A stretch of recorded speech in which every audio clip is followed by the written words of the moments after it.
मगर गुरुजी मैं हम पूछते थे बड़े कान खा के उनके, अगर भाई ये बताओ गुरुजी, अगर हम ओलंपिक के कैसे मेडल जीत सकते हैं, वर्ल्ड में कैसे तगड़े हो सकते हैं? बेटा नहीं हो सकते, मगर हो सकते हैं गुरुजी। हमारे को बोला बेटे उसके लिए तो बहुत कुछ करना पड़ेगा, मगर पता ना किए जाने हमारे मन में एक ललक हो कि हम वो ऐसा भी कर दें अगर ओलंपिक में मेडल जीत। पहले हमने झज्जर को हब बनाया कुश्ती का, क्योंकि झज्जर जिला लगभग चैम्पियनशिप जीतता है हरियाणा में, सारी चैम्पियनशिप जीतता है और हरियाणा पूरे नेशनल में फर्स्ट है।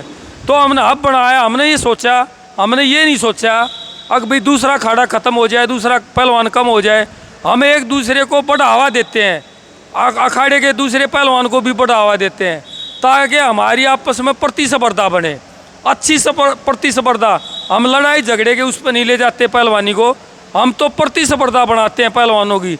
और हम आपस में जितने अखाड़े व संचालक हैं, आपस में हमारा बहुत ज़्यादा प्यार है, आपस में एक दूसरे के साथ हम प्रेम से रहते हैं।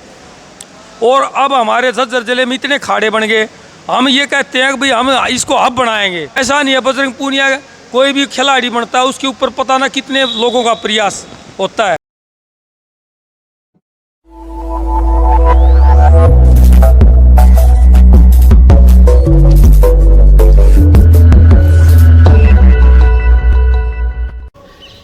नमस्कार भाइयों, आज हमारे यहाँ सारा वीरेंद्र खाड़े में तो बहुत अच्छे अच्छे पहलवान निकल के गए हैं। ओलंपियन दीपक पुनिया, बजरंग पुनिया जैसे पहलवान यहाँ से निकल के गए हैं। तो देखेंगे अंदर जा किसी प्रैक्टिस होती है कैसे।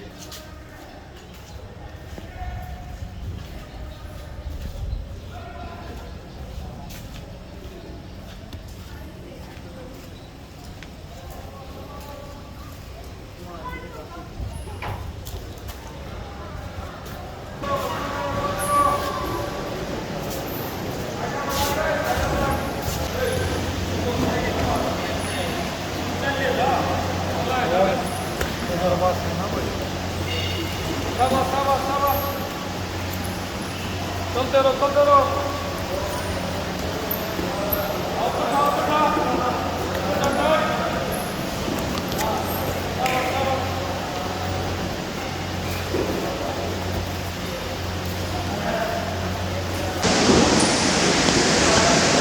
यो चंदू पहलवान अंतर्राष्ट्रीय पहलवान है, रेलवे में कार्यरत है, रेलवे में नौकरी करता है। और इसके साथ जो जोर करा है यो अमित पहलवान है, जो भी अंतर्राष्ट्रीय पहलवान है, अच्छा पहलवान है।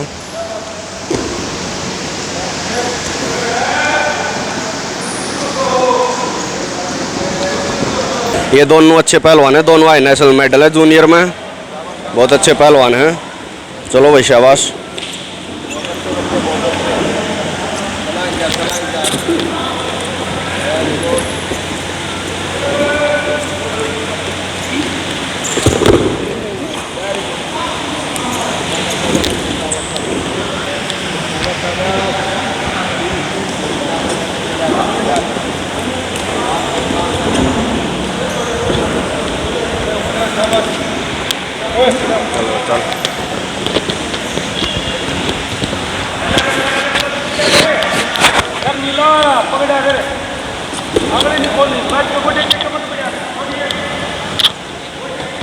ये भी जूनियर में पार्टिसिपेट कर रहे हैं शेखर पहलवान है जो नेशनल में।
नमस्ते कोच साहब, आपके अखाड़े में किस किस बच्चों के मेडल हैं बताओ। अब की बार जूनियर नेशनल में जी ये मंजित है, इसका मेडल है, और एक सुधीर है, सुधीर का मेडल है।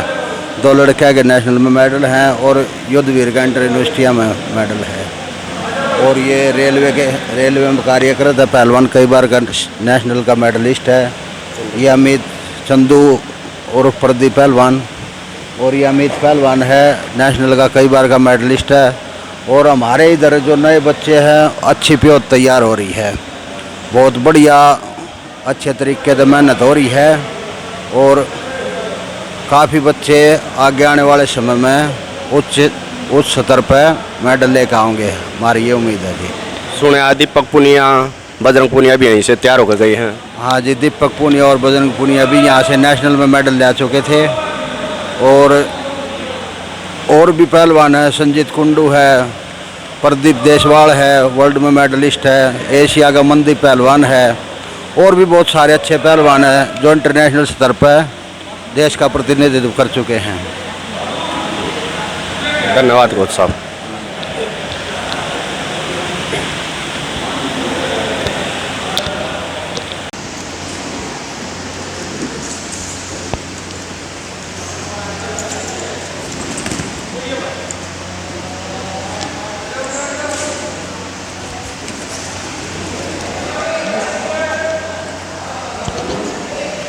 नमस्ते अंकल जी, आपका बच्चा पहलवानी करता है यहाँ पे?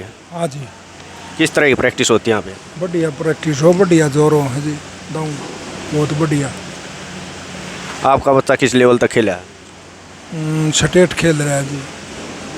कौन सा बच्चा आपका? ये रजत। रजत, ये लीला कस्टम में? ठीक है, धन्यवाद।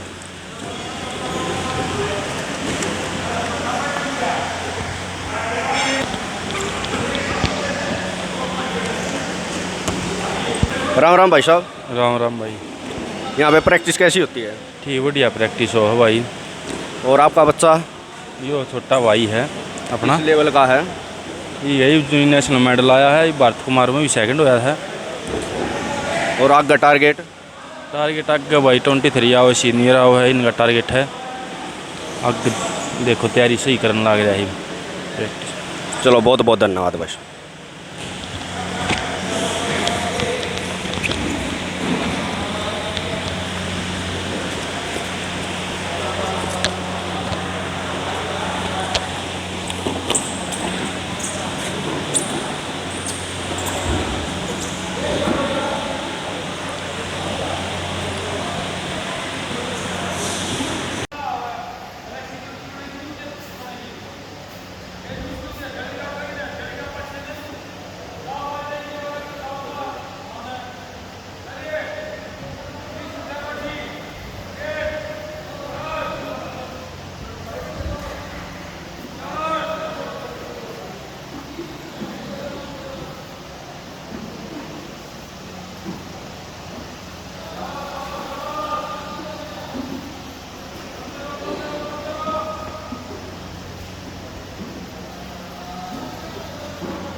नमस्ते पहलवान जी। नमस्ते जी। हमारे बीच में वीरेंद्र पहलवान जी हैं, जो कि यह अकेडमी चला रहे हैं। वो यहाँ से बजरंग पुनिया, दीपक पुनिया, जिसे बहुत से पहलवान गए हैं।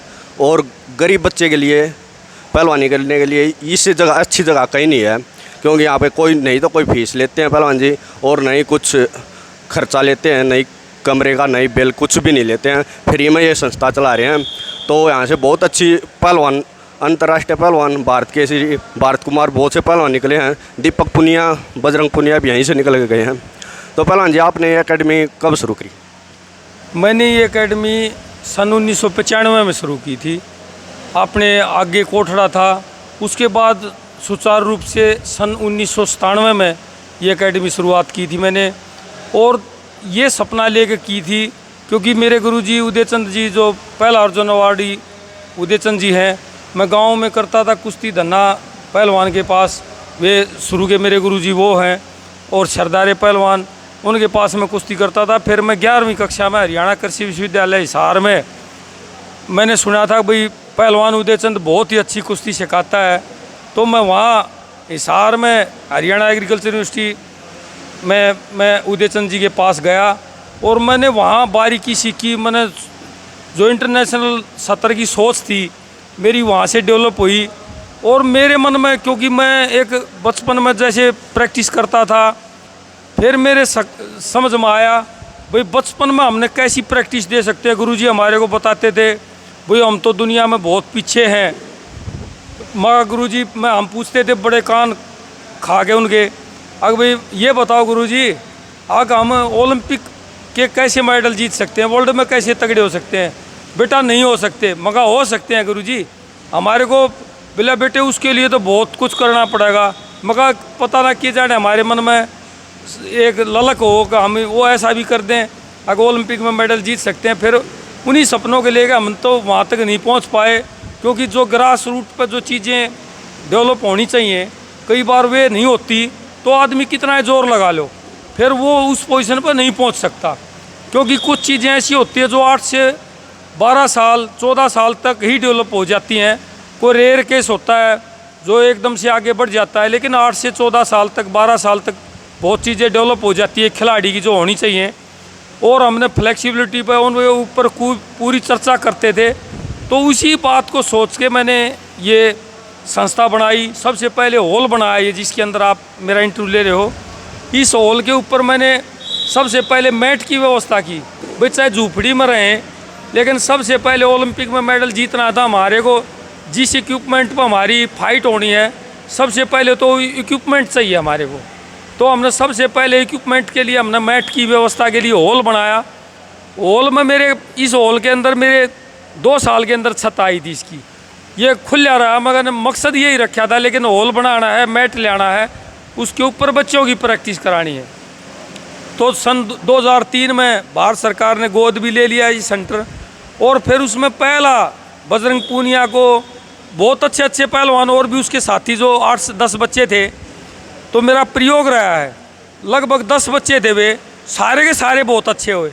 उसके पिछले बैच भी बहुत अच्छे हुए। उसमें 1000 रुपये पर मंथ मिलते थे हमारे को 10 महीने के लिए। एक बच्चे को मोटिवेशन, हमारे पास जो टैलेंटेड बच्चे आ गए उनको इक्विपमेंट दे दिया हमने। एक जो सोच थी हमारी इंटरनेशनल लेवल पर, हमारे को फ्लेक्सिबिलिटी, हमारे को कोऑर्डिनेशन, हमारे को स्ट्रेंथ, स्पीड, हमारे को ये चीज़, हम बच्चे को सारी चीज़ डेवलप करते थे। हम कई बार तो जोर हम एक ले रिलेटिव स्ट्रेंथ में भी हम एक ही चीज़ पर जोर देते थे, भाई दंड बैठक लगाओ, उसमें कितनी चीज़ बढ़ती है, रिलेटिव स्ट्रेंथ बढ़ती है। लेकिन हमारे को चीज़ चाहिए 100, हमारी चीज़ हमारे को 20 भी नहीं मिल रही थी। हमने उस चीज़ को फोकस लेके भाई सभी चीज़ों का मेल, क्योंकि कुश्ती में दिमाग के साथ शरीर का तालमेल, कोऑर्डिनेशन, आपको स्ट्रेंथ भी बहुत ज़्यादा चाहिए। फिर स्ट्रेंथ के साथ साथ हमें कौन सी स्ट्रेंथ चाहिए, हमारे को कुश्ती में एक्सप्लोजिव स्ट्रेंथ चाहिए। उसके ऊपर हम वर्क क्या करते थे, कितना वर्क होता था, हमारा पूरा वर्क तो हमारा रिलेटिव स्ट्रेंथ पर होता था। तो हम जब साइंटिफिक ढंग से ऐसे सेंटरों पर, जैसे हमारे जो अगर सरकार चाहे तो कुछ भी हो सकता है जी। सरकार को जब पता चल जाए भाई ऐसे हम ओलंपिक पे से मेडल जीत सकते हैं, तो सरकार ने उन बातों पर ध्यान देना चाहिए। भाई एक ग्रास रूट पर जिस लेवल पर बच्चे, जैसे जहाँ जिस खेल का शौक़ है, रुचि है जिन बच्चों की, जैसे अब हमारे गांव में, ये झज्जर ज़िले में छारा गांव है, इस गांव में हर घर में कुश्ती का शौक़ है। कई सेंटर हैं हमारी आपस में। हम झज्जर को ये सोचते हैं भाई हरियाणा जैसे हब बन गया खेल का, पहले हमने झज्जर को हब बनाया कुश्ती का, क्योंकि झज्जर जिला लगभग चैम्पियनशिप जीतता है हरियाणा में, सारी चैम्पियनशिप जीतता है और हरियाणा पूरे नेशनल में फर्स्ट है। तो हमने हब बनाया, हमने ये नहीं सोचा अगर भाई दूसरा अखाड़ा ख़त्म हो जाए, दूसरा पहलवान कम हो जाए, हम एक दूसरे को बढ़ावा देते हैं, अखाड़े के दूसरे पहलवान को भी बढ़ावा देते हैं ताकि हमारी आपस में प्रतिस्पर्धा बने, अच्छी प्रतिस्पर्धा। हम लड़ाई झगड़े के उस पर नहीं ले जाते पहलवानी को, हम तो प्रतिस्पर्धा बनाते हैं पहलवानों की। और हम आपस में जितने अखाड़े व संचालक हैं, आपस में हमारा बहुत ज़्यादा प्यार है, आपस में एक दूसरे के साथ हम प्रेम से रहते हैं। और अब हमारे झज्जर ज़िले में इतने खाड़े बन गए, हम ये कहते हैं कि भाई हम इसको हब बनाएंगे, झज्जर ज़िले को, सोनीपत को, रोहतक को। हम आपस में एक दूसरे अखाड़े में प्रैक्टिस करने भी जाते हैं, एक दूसरे पहलवान की प्रैक्टिस भी कराते हैं। तो हम लक्ष्य लेके चले और हम इस लक्ष्य में हम कामयाब होंगे, हम उसकी तरफ अग्रसर हैं। हमारा देखो अब इस ओलंपिक में हमारे कितने मेडल आते हैं, क्योंकि ओलंपिक में जो मेडल आते हैं हमारे जैसे दीपक पूनिया और बजरंग पूनिया है, ऐसा नहीं है बजरंग पूनिया कोई भी खिलाड़ी बनता है उसके ऊपर पता ना कितने लोगों का प्रयास होता है भाई, उसके माता पिता का भी प्रयास होता है, उसके कोचों का भी, कोच के अलावा भी बहुत अच्छे शुभचिंतक होते हैं, वो पता ना क्या क्या बात बताते हैं, क्या क्या उसको सोच देते हैं, उनका भी बहुत बड़ा सहयोग होता है। तो ये जो पहलवान बने हैं इनके पीछे हमारे पूरे ज़िले का, पूरे हरियाणा का योगदान है। तो मैं तो इसको सबका योगदान मानता हूँ, किसी का ज़्यादा योगदान है, किसी का कम योगदान है। और अच्छे काम के लिए मोटिवेशन सबको करना ही चाहिए और आपस में प्रेम भाव से और एक अच्छी दृष्टि से। एक माता पिता, अब ये है कि जो माता पिता कम ध्यान देते हैं, बहुत बच्चे जैसे यहाँ हम कहते हैं भाई आप जैसे रुचि लो, सेंटर पे माता पिता हमारे पास भी बैठे हैं, जैसे माता पिता बहुतों के बच्चों के आते हैं तो हमारे ऊपर उसका भी दबाव होता है, फिर माता पिता का भी इंटरेस्ट होता है। अब खेलों के अंदर माता पिता बहुत रुचि लेते हैं और देश के लिए अगर सुरक्षित रखना है और स्वस्थ रखना है तो खेल सबसे ज़रूरी है। और मैं तो ऐसा मानता हूँ खिलाड़ी पढ़ाई में नहीं हो सकता, क्योंकि मैं भी पढ़ाई में 10वीं में भी अच्छे मार्क्स थे, मैंने यूनिवर्सिटी में भी टॉप किया और एमपीएड में फर्स्ट डिवीज़न था, एमए पॉलिटिकल साइंस से भी गया, NIS A ग्रेड से की। तो मैं तो ये मानता हूँ भाई सब वातावरण की बात है, अगर बच्चों को हम पढ़ाई का वातावरण दें, वहीं ये बच्चा इतनी प्रैक्टिस करता है, इतनी प्रैक्टिस करने के बाद क्या वो पढ़ेगा, ऐसा नहीं है। लेकिन अगर उसके पास वहीं खाने की है, वहीं उसको पढ़ने की है, जैसे हम एग्रीकल्चर यूनिवर्सिटी में बहुत बढ़िया स्पोर्ट्स कॉलेज, बहुत बढ़िया सेंटर था, वहाँ से अच्छे अच्छे कोच निकले हैं, जैसे कुलदीप मलिक, ईश्वर दहिया और सुखबीर पहलवान, ज्ञान पहलवान, बहुत अच्छे अच्छे और भी खेलों के हमारे यूनिवर्सिटी से जितने कोच निकले हैं, पूरे हरियाणा के अंदर कोच हैं। और उनकी देख रेख में आज़ाद सिंह हैं, हॉकी के कोच हैं, ऐसे ऐसे कोच निकले हैं जिनके ओलंपियन हुए हैं। वो संस्था बंद कर दी, ऐसी संस्था जहाँ से बहुत खिलाड़ी पैदा होने थे लेकिन उसमें सुधार नहीं किया, जो वहाँ कमी थी उसको निकाल कर ठीक करना चाहिए था और उसको बंद ही कर दिया। तो मैं तो आपके माध्यम से यही कहना चाहता हूँ, और ग्रास रूट पे और बच्चों को इनको साइंटिफिक ढंग से, आज के टाइम पे जो बच्चे सप्लीमेंट के नाम पे इतना घटिया चीज़ परोसी जा रही है, जो नपुंसक बनाया जा रहा है, मैं तो सरकार को आपके माध्यम से ये संज्ञान में लाना चाहता हूँ कि ये चीज़ जो भी खाने की चीज़ें हैं वो सरकार इनके ऊपर रिसर्च करके दे, अगर ये चीज़ देनी है ये चीज़ नहीं देनी है। तो इसके ऊपर ध्यान ही नहीं, करोड़ों रुपए का घाटा हो रहा है हमारे, और बच्चे करोड़ों रुपए की चीज़ खा रहे हैं। कई लाख करोड़ का व्यापार है विदेशों से सप्लीमेंट के नाम से ही। सप्लीमेंट हमारे देश में कम है, हमारे देश में ऐसी ऐसी दालें हैं, हमारे ऐसे ऐसे अनाजें हैं, ऐसी ऐसी जड़ी बूटियाँ हैं। अगर सरकार इसके ऊपर, क्योंकि खेल ऐसा ही बात नहीं है, खेल हमारे स्वास्थ्य के साथ भी जुड़ा हुआ है। खेल तो हर आदमी के लिए, हर बच्चे के लिए कंपलसरी होना चाहिए इस देश के अंदर। अगर इस देश को सुरक्षित रखना है, खेल के अंदर हमारे सेंटर पे देखो सभी धर्मों के बच्चे आते हैं, यहाँ मुस्लिम भी बच्चे करते हैं, हिंदू भी बच्चे करते हैं, हिंदुओं में भी सभी जातियों के बच्चे करते हैं। हम जाति पाति मानते ही नहीं, हम तो एक व्यक्ति को मानते हैं। जाति तो पशु जाति अलग होती है और मनुष्य जाति अलग होती है, जाति तो होती ही नहीं। कर्म के आधार पर थे और कर्म जो जैसा करता है, हम हमारे कर्मों के अनुसार हम ये व्यवस्था होती थी, वर्ण व्यवस्था, लेकिन हमने इसको जाति पे ले आके छोड़ दिया। तो ये अच्छी जो चीज़ें हैं, सही चीज़ें हैं। हमने सरकार, आपके माध्यम से कहना चाहता हूँ, ये सरकार ने ये चीज़ बतानी चाहिए, चाहे उसमें कुछ नुकसान हो एक बार, लेकिन एक दिन राष्ट्र तो मजबूत बनेगा इन बातों से। तो मैं तो आपके माध्यम से ये, आप ऐसा काम करते हो, ऐसी बातों को छापते हो। बजरंग पूनिया और दीपक पूनिया आपके पास प्रैक्टिस करते थे, तो किस तरह की प्रैक्टिस करते थे? बजरंग पूनिया और दीपक पूनिया, मैंने बताया था आपको, मैंने उदय चंद से जो सीखी, मैट के ऊपर मैंने वर्क दिया उनको बचपन से ही।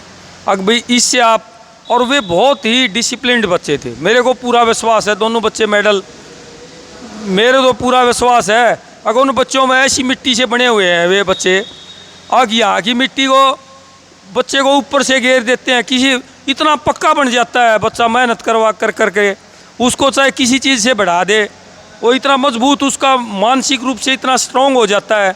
हम बताते हैं बच्चों को, मैं तो बताता हूँ स्पेशल, भाई हमारे पूर्वज बहुत तगड़े होते थे, इतने तगड़े होते थे, ये थोड़ा बहुत समय होया है जो दूसरे तगड़े हुए हैं, लेकिन हमारे पूर्वज बहुत तगड़े होते थे। और आप ये दिमाग में नहीं लाना हम बोधे हैं, हम कमज़ोर हैं, हमारे पूर्वज बहुत तगड़े थे, आप बहुत तगड़ी मेहनत की है, आप उनको हरा सकते हो आराम से, कोई ऐसी बात नहीं है, आप उसको हराओगे। और मेडल, हमारे को तो पूरा विश्वास है दोनों बच्चे मेडल जीतेंगे।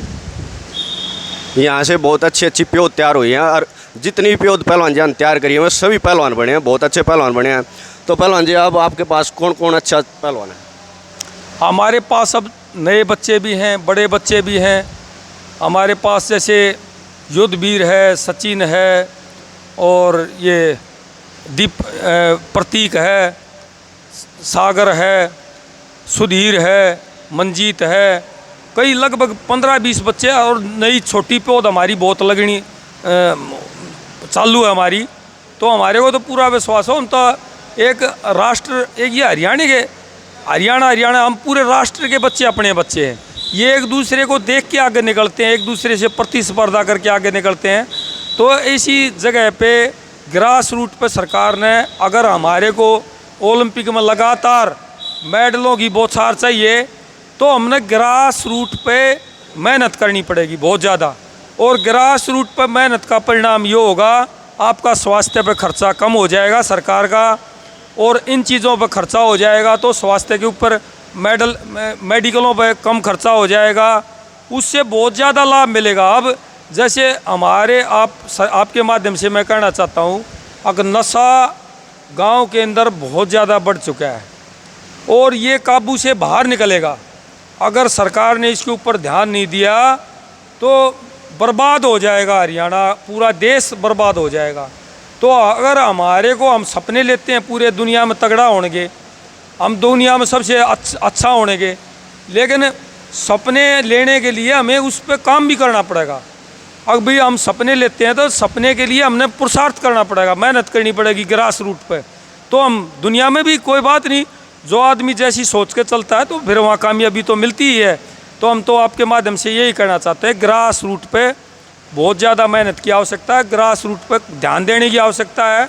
ऊपर बढ़ने बात तो उनके पास, बच्चों के पास साधन हो जाते हैं, लेकिन नीचे जो गरीब घरों के बच्चे हैं, जैसे दीपक के पास एक दूध बेचता था, उसका पिताजी दूध ले के देता था 1-1 किलो, वो एक गाय बांध लेते हैं गांव में। मैं तो यही कहता हूँ कि 1-1 गाय बांध लो, गाय का दूध पिलाओ, क्योंकि गाय का दूध पहलवान के लिए, खिलाड़ी के लिए और स्वास्थ्य के लिए सबसे महत्वपूर्ण होता है। गाय के दूध में सब कुछ होता है, और गाय को हम माता इसलिए कहते हैं। मैं तो ये कहता हूँ भाई, गाय बांधो, 1-1 गाय बांधो और दूध पियो, और बच्चों को हमारे पास भेजो, हम जिम्मेदारी लेते हैं, बच्चा कामयाब होगा, एक तगड़ा बनेगा, एक सभ्य नागरिक बनेगा। तो हम तो आपके माध्यम से यही कहना चाहते हैं, ग्रास रूट पर अगर गरीब बच्चों के, जो बच्चे पता ना किस किस की उमंग है, छोटे बच्चों की, कि मैं भी, मेरे में भी इतनी ताकत बने, मैं भी इतना तगड़ा बनूं, हर बच्चे की, हर जाति में हर बच्चे की उमंग है, चाहे भाई किसी का भी बच्चा हो। मैं तो ये कहता हूँ, हर बच्चे की अपनी तमन्नाएं हैं। अगर वो नशे में गिर जाता है तो फिर उसकी संगति ऐसी मिल जाती है। अगर वो इस तरह के स्टेडियमों में उसकी एक्टिविटी शुरू हो जाती है तो उसका इस तरह का भाव बन जाता है, तो फिर वो इस तरह का बनने का प्रयास करता है। तो अब तो मैं यही कहना चाहता हूँ भाई, ऐसे ग्रास रूट पर ज़्यादा से ज़्यादा ध्यान दें, ताकि हमारा राष्ट्र ऊंचा बने, हमारा हरियाणा ऊंचा बने, हमारा गांव आपस में प्रेम भाव बढ़े, भाईचारा बढ़े। इनसे खेल से आपस में प्रैक्टिस करने से भाईचारा भी बहुत ज़्यादा बढ़ता है और राष्ट्र के प्रति भी भावना बढ़ती है। इन्हीं मैं तो यही आपको कहना। छोटे बच्चे ने किस तरह की प्रैक्टिस करनी चाहिए और क्या खाना चाहिए पहलवान जी? छोटे बच्चों ने जो मैंने बताया आपको, स्पीड के ऊपर, स्ट्रेंथ के ऊपर, फ्लेक्सिबिलिटी के ऊपर, कोऑर्डिनेशन के ऊपर, इन चीज़ों पर साइंटिफिक ढंग से ध्यान देना चाहिए। और बच्चों को खाने के लिए भाई किस टाइम पे, जिस तरह बहुत बच्चे अब 102 टेम्परेचर हो जाता है प्रैक्टिस करते हैं बच्चे, तो उनको ये होना चाहिए भाई क्या खाना है, प्रैक्टिस के बाद आपने कितनी देर के बाद खाना है, क्या चीज़ खानी है, किस चीज़ में कितना प्रोटीन है, आपने किस टाइम पर क्या चीज़ खानी है। ये चीज़ बच्चों को बचपन से ही ध्यान देनी चाहिए, क्योंकि बच्चे सर्द गर्म हो जाता है, कभी बुखार हो जाता है क्योंकि पसीने में पानी पी लेते हैं, कभी कुछ हो जाता है। तो इन बच्चों को बिल्कुल बचपन से ही ट्रेंड करना चाहिए, ट्रेंड। और अपने जो महानुभाव हैं इस देश में, बड़े बड़े ब्रह्मचारी तपस्वी लोग हुए हैं और बड़े बड़े विद्वान लोग हुए हैं, क्षत्रिय लोग हुए हैं, महापुरुष हुए हैं, शिवाजी, महाराणा प्रताप, रानी झांसी, बड़े बड़े क्षत्रिय हुए, उनकी इतिहास बताना चाहिए बच्चों को। तुम्हारा इतिहास क्या है, तुम कितने तगड़े हो, तुम ऐसे बन सकते हो, तुम दुनिया में सबसे तगड़े थे, भीम, अर्जुन, जिनकी दुनिया में तूती बोलती थी, तो आप ऐसे बन सकते हो, आपकी भी तूती बोल सकती है। तो मानसिक रूप से बचपन से बच्चे ऐसे स्ट्रॉन्ग हो जाते हैं, फिर वे रुकते नहीं। धन्यवाद पहलवान जी, आपने बहुत अच्छा इंटरव्यू दिया। धन्यवाद। आपका बहुत बहुत धन्यवाद। ऐसी चीज़ों को आप ऐसे उठाते रहो, दिखाते रहो। सोशल मीडिया का फ़ायदा ये होगा, जब इन्हें अच्छी चीज़ों को दिखाओगे तो इससे समाज के अंदर बहुत लाभ होता है। तो आपका भी बहुत बहुत धन्यवाद। ऐसे काम के लिए ऐसे व्यक्तियों की सरकार ने भी मदद करनी चाहिए। मैं तो आपके माध्यम से ये कहना चाहता हूँ, क्योंकि अच्छे काम को जो दिखाते हैं, एक पॉजिटिव सोच को दिखाते हैं, नकारात्मक सोच देखते हैं एक हतोत्साहित हो जाते हैं। एक पॉजिटिव सोच दिखाते हैं तो एक सकारात्मक समाज के अंदर संदेश जाता है, तो बच्चे भी उस ढंग का व्यवहार करते हैं। तो आपका बहुत बहुत धन्यवाद, आपने अपना समय दिया कीमती। और हम बिल्कुल जंगल में, खेतों में आके हमने सेंटर बनाया था, यहाँ आपने हमारे को देखा, तो इसका भी हम बहुत बहुत धन्यवाद देते हैं आपको। धन्यवाद। थोड़ी खाड़ी के बारे में बता दो पहलवान जी, लाइट कितनी रहे? अब लाइट यहाँ सही रहती है जी, बहुत बढ़िया, क्योंकि मराना वहाँ 24 घंटे वो हमारा जगमग योजना के अंदर है, तो हमारा सेंटर भी अब, और हमने 10 किलोवाट का सोलर भी लगवा दिया है। अब लाइट की व्यवस्था बिल्कुल अच्छी रहती है। तो हम आपके माध्यम से सरकार को इसके लिए बधाई भी देना चाहते हैं। भाई हमारे पास लाइट की बहुत बढ़िया, नहीं तो यहाँ मच्छर खा लेते थे और एक घंटा लाइट रहती थी, यहाँ परेशान रहते थे बहुत ज़्यादा खिलाड़ी। तो आपके माध्यम से ये भी कहना चाहते हैं भाई, खिलाड़ियों को इक्विपमेंट की हमारे पास बहुत ज़्यादा आवश्यकता है, अच्छे इक्विपमेंट की। तो सरकार ने ये इक्विपमेंट दे देने चाहिए, मैट, ये। अगर अच्छे नागरिक बन जाएंगे तो आप कुछ भी बना लेना फिर उनसे। अगर आपके नागरिक नशेड़ी बन गए तो आपस में भिड़ के मर जाएंगे, कोर्ट कचहरी मेडिकल इनमें खर्चा लगेगा। तो आपसे माध्यम से यही कहना चाहता हूँ, आपका बहुत बहुत धन्यवाद। भाई ये थे हमारे वीरेंद्र पहलवान जी, बहुत ही अच्छे स्वभाव के आदमी हैं। आपने स्वभाव तो देख भी लिया हुआ, हमारे बिना सवाल पूछी अपने आप जवाब दे दिए। बहुत ही अच्छे आदमी हैं और खिलाड़ियों के लिए बहुत ही सहायता करते हैं, बहुत ही सहयोग करते हैं पहलवानों का। धन्यवाद।